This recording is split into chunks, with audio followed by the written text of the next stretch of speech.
Hi, I'm Chat Su. I'm a member of an endangered species, which is Chinese American immigrants whose parents came here illegally in the early part of the last century.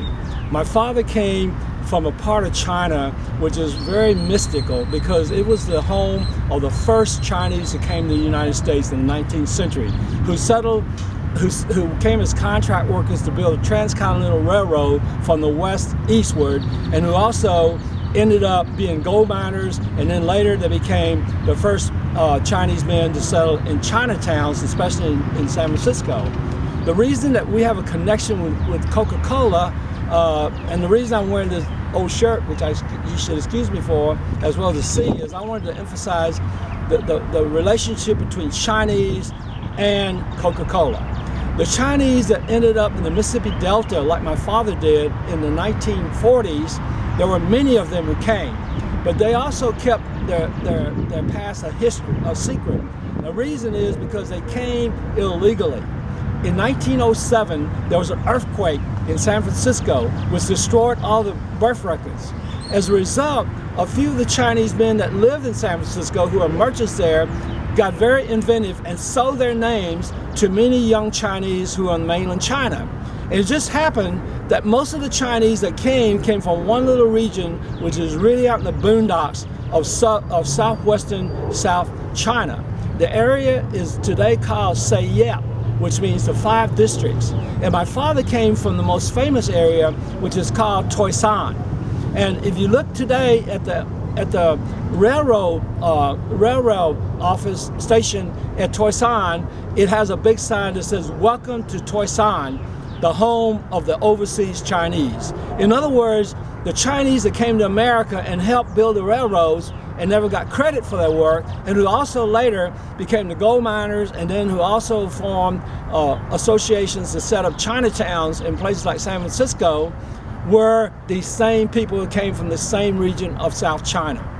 My father came to this country in 1920 at age 11 or 10.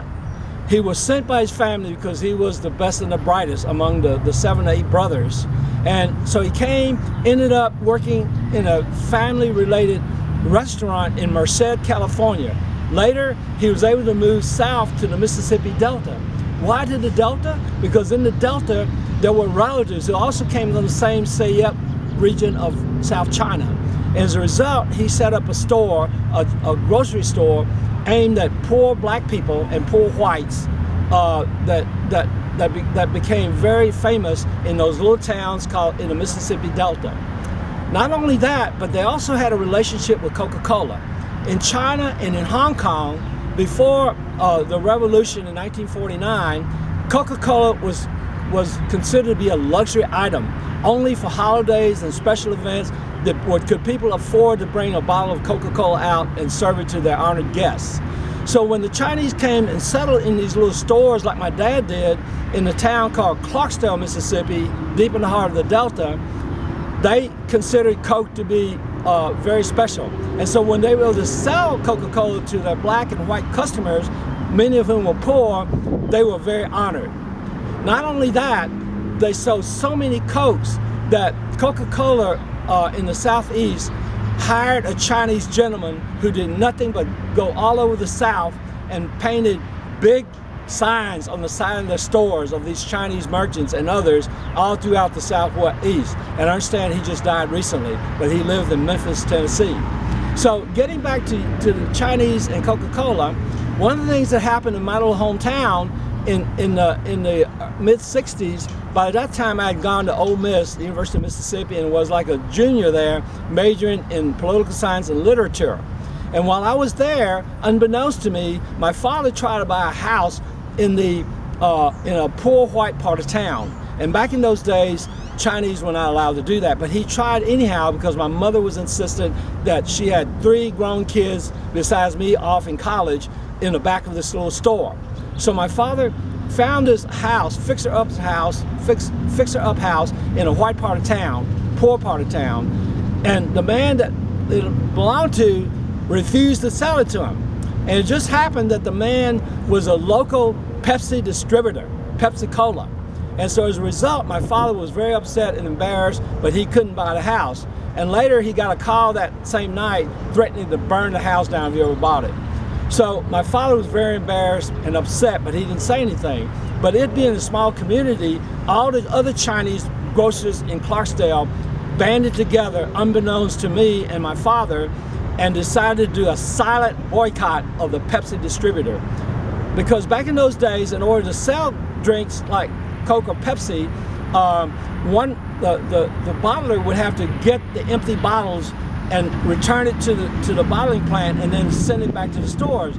The Chinese were very sly, my relatives. And what happened is, whenever the salesman came to pick up the empty bottles, the merchants smiled at them and said, "Sorry, we don't have any."